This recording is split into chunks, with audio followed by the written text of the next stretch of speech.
जय श्री राधे कृष्णा मेरे प्यारे मित्रों आप सभी का हमारे YouTube चैनल पर हार्दिक स्वागत है। मित्रों, आज की वीडियो में हम आपको बताएंगे कि कुंती के पुत्र कर्ण के पिता सूर्यदेव कैसे हुए, जबकि कुंती का विवाह तो पांडु के साथ हुआ था। मित्रों, कुंती हिंदू महाकाव्य महाभारत के प्रमुख पात्रों में से एक है। कुंती, जिसको राजा पांडु की पत्नी और पांडवों की माता कहा जाता है, कुंती एक अद्भुत महिला थी जिसने पति की मृत्यु के बाद अपने 5 पुत्रों का अच्छी तरह से पालन पोषण किया और उनको राज्य दिलवाने के लिए प्रेरित किया। इन सब के बावजूद कुंती को कुछ लोग भला बुरा भी कहते थे, क्योंकि उसने कर्ण का परित्याग कर गंगा में प्रवाहित कर दिया था। दोस्तों, आज के इस वीडियो में हम जानेंगे कि कैसे हुआ कुंती को सूर्यदेव से प्यार, या फिर कह सकते हैं कि कुंती ने कैसे कर्ण को जन्म दिया और क्यों सूर्यदेव उनके पिता हुए। मित्रों, कुंती और सूर्यदेव की एक गलती के कारण ही कर्ण का जन्म हुआ था और कर्ण को पूरी जिंदगी अपमान का झेलना पड़ा। तो दोस्तों, वीडियो के आगे बढ़ने से पहले अगर आप सभी हमारे चैनल पर पहली बार आए हैं तो कृपया करके हमारे चैनल को सब्सक्राइब करके बेल आइकन बटन को जरूर दबा दें, ताकि हमारी आने वाली हर एक वीडियो आप सभी तक सबसे पहले पहुंचे। मित्रों, हमारी इस वीडियो को भी लाइक कीजिएगा अगर आप सभी को हमारी यह वीडियो अच्छी लगे। तो चलिए मित्रों, अब वीडियो को शुरू करते हैं। मित्रों, कुंती यदुवंशी राजा सूरसेन की पुत्री थी, जिनको नागवंशी राजा भोज ने गोद लिया था। मित्रों, पहले कुंती का नाम प्रथा था, बाद में कुंती भोज ने अपने नाम पर कुंती रख दिया प्रथा का नाम। एक बार राजा के महल में ऋषि दुर्वासा पधारे। पिता की आज्ञा से कुंती ने ऋषि दुर्वासा की खूब मन लगाकर सेवा की। जब ऋषि दुर्वासा जाने लगे तब उन्होंने कुंती की सेवा से प्रसन्न होकर कुंती को वरदान मांगने को कहा। कुंती को कुछ समझ नहीं आया। तब ऋषि दुर्वासा ने कुंती को इच्छा पुत्र प्राप्ति का वरदान दिया, जिससे कुंती किसी भी देवता का आह्वान करके उन्हें बुलाकर उनके एक पुत्र प्राप्त कर सकती है। अर्थात किसी भी एक देवता को उनके मंत्र से बुलाकर, उनको नाम से बुलाकर उनसे एक पुत्र की प्राप्ति आशीर्वाद के रूप में प्राप्त कर सकती है। मित्रों, लड़कपन में कुंती ने ऋषि का वरदान ग्रहण किया, लेकिन उसे क्या पता था कि यह वरदान आगे चलकर उसके और उसके पुत्र दोनों के लिए अभिशाप बन जाएगा। कुछ समय बीतने के बाद एक दिन कुंती अपने कमरे में बैठी थी। उसने सोचा कि क्यों ना ऋषि दुर्वासा के वरदान का परीक्षण किया जाए। क्या सच में कोई देवता आएंगे या नहीं? ऐसा सोचकर कुंती अपने कमरे की खिड़की की ओर देखती है और सूर्यदेव को निहारने लगती है। वह सूर्यदेव को देखते हुए सूर्यदेव का वही मंत्र बोलने लगी जो ऋषि दुर्वासा ने उन्हें बताया, और थोड़ी ही देर में कुंती ने द्वार पर देखा कि सूर्यदेव प्रकट हैं। सूर्यदेव ने कुंती से पूछा, हे कुंती, तुमने मुझे यहाँ क्यों बुलाया है? तब कुंती ने कहा, मैंने तो बस आपको ऋषि दुर्वासा के मंत्र की शक्ति का परीक्षण करने के लिए बुलाया था, और अब आप जा सकते हैं।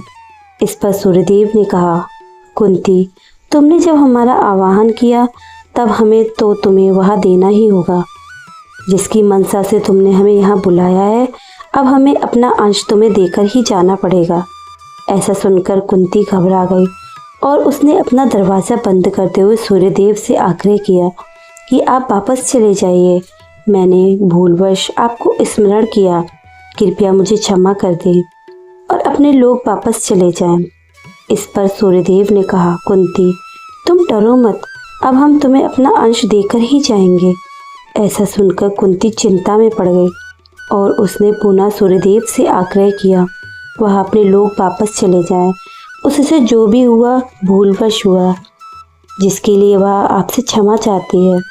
इस पर सूर्यदेव ने कहा, कुंती, तुम डरो मत, हम तुम्हारे गर्भ में अपना अंश स्थापित करेंगे और इस कार्य में तुम्हारी सहमति भी होनी बहुत जरूरी है।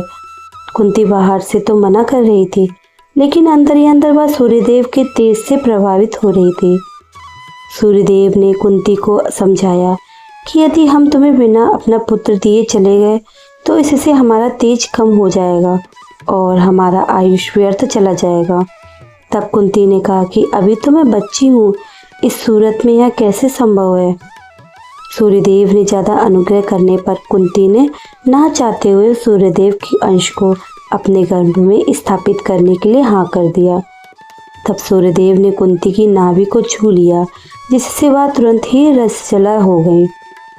उसके बाद सूर्यदेव ने नाभि से कुंती के गर्भ में प्रवेश किया।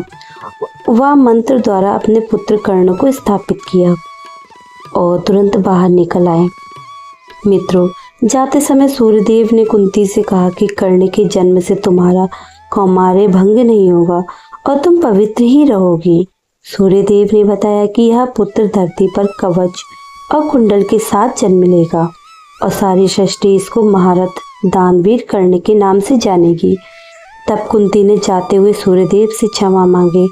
इस पर सूर्यदेव ने कहा कि तुमने हमारी कोई गलती नहीं है, इसमें तुम्हारी कोई गलती नहीं है। हम देवताओं में होश मची है, अर्थात हम देवताओं में होड़ मची है कि धरती से क्षत्रियों को स्वर्ग कैसे लाया जाए, इसलिए मैंने पहल करते हुए कर्ण को पैदा किया। आगे और भी देवता अपना काम करेंगे। कुंती के मन में सूर्य को लेकर मंत्र बोलने का विचार ही देवताओं ने ही उपजाया था। सूर्य के देव के जाने के बाद कुंती एक तरफ खुश थी, लेकिन दूसरी तरफ उसे चिंता घेरी थी कि अगर किसी को पता चला तो क्या होगा। एक बिन ब्याही कन्या गर्भवती कैसे हो गई। ऐसी ही बातों से समय बीतता चला गया और वह दिन भी आ गया जिसका कुंती को इंतजार था। दुनिया से अपने गर्भवती होने का राज छुपाते हुए कुंती ऋषि दुर्वासा के आश्रम पहुंच गई और कर्ण का जन्म ऋषि के आश्रम में ही हुआ। कर्ण अपने मुख पर सूर्य का तेज और कानों में कुंडल और कवच के साथ पैदा हुआ। उस प्यारे से बालक को देखकर हर कोई मोहित हो गया, लेकिन कुंती के मन में एक अजीब सी हलचल थी जिसका समाधान उसे मिल ही नहीं रहा था।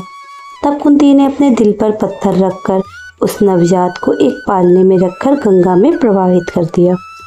सूर्य के आशीर्वाद से कर्ण को कुछ नहीं हुआ और कर्ण एक निसंतान दंपति अधिरथ और राधा को मिल गया।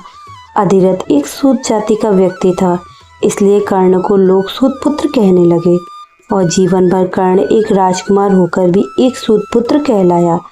तो दोस्तों, यह थी कुंती और सूर्यदेव की प्रेम कहानी, जिनकी एक गलती की वजह से कर्ण को जीवन भर संघर्ष करना पड़ा। मित्रों, आप सभी को हमारी यह वीडियो कैसी लगी, आप अपनी राय कमेंट बॉक्स में लिखकर हमें ज़रूर बताइएगा। वीडियो अगर पसंद आई हो तो कृपया करके लाइक और शेयर करें और हमारे चैनल को सब्सक्राइब करें। मित्रों, अब हम मिलते हैं अगली वीडियो में। पूरा वीडियो देखने के लिए धन्यवाद। मित्रों, आप सभी पर राधा रानी अपनी कृपा दृष्टि और आशीर्वाद हमेशा बनाकर रखे। निरंतर राधा रानी का नाम जप करते रहें। चलिए मित्रों, अब हम मिलते हैं अगली वीडियो में। राधे राधे।